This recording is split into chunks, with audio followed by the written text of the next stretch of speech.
All right, so we've got a hand for Poker Stars here. This is $100 buy-in, so 50-cent $1 blinds. I'm just gonna go through this hand quickly and criticize myself for the way that I played this. So, open raise, pseudo connector 7-6 here from middle position. We get a call from kind of a fishier player on the button. So this player's VPIP 44%, percent raise 15, 3-bet 4%. So, put them on a pretty wide range. Here we get the ace on the flop, opt to go ahead and check. Villain checks back. Usually that means they don't have an ace. They could be slow playing a very strong hand. Here we see the board double pairs. Now, this is one of those situations where I wasn't paying super close attention because I'm playing a lot of tables. Double paired board, any ace or any two now has a boat, and the fact that I have a 7 high flush draw doesn't really do much for me. So I opt to go ahead, but I do opt to go ahead and bet pot here, and it's because the villain checked back on the flop. So you think they probably don't have an ace, but I think the call here should just sound off alarm bells, right? Because they could have an ace and just have been slow playing.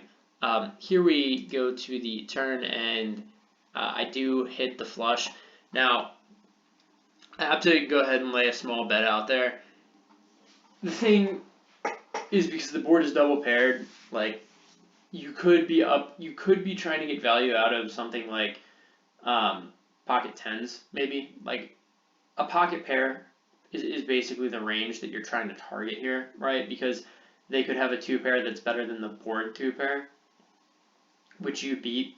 And that's really the only thing you beat that you're going to get a call out of. And this player is a little bit of a calling due to their high VPIP, you kind of get a sense there.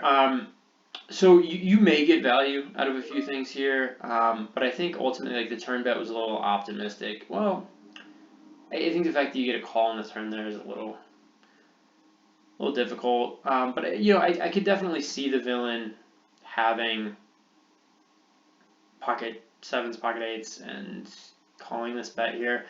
But the villain opts to go ahead and kind of min-raise here. So I bet for 8 big blinds, they raise it up to 16. I go ahead and call.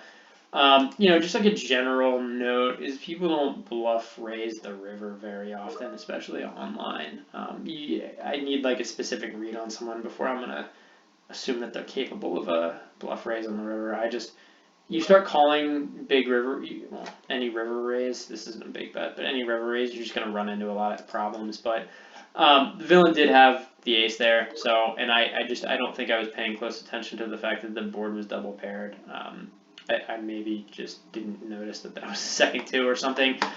So just kind of criticizing myself here to pay attention to that, understand that there are flushes in the range. I think the turn bet's probably fine. The river bet, like, you're kind of naming your price and then getting out if they raise. I think the fact that they raise small allowed me to call because you're only calling 8 more to win. There was like 48 big blinds in the pot at the time.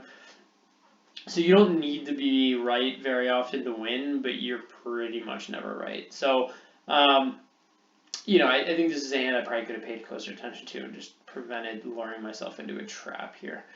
But anyway, just good to note.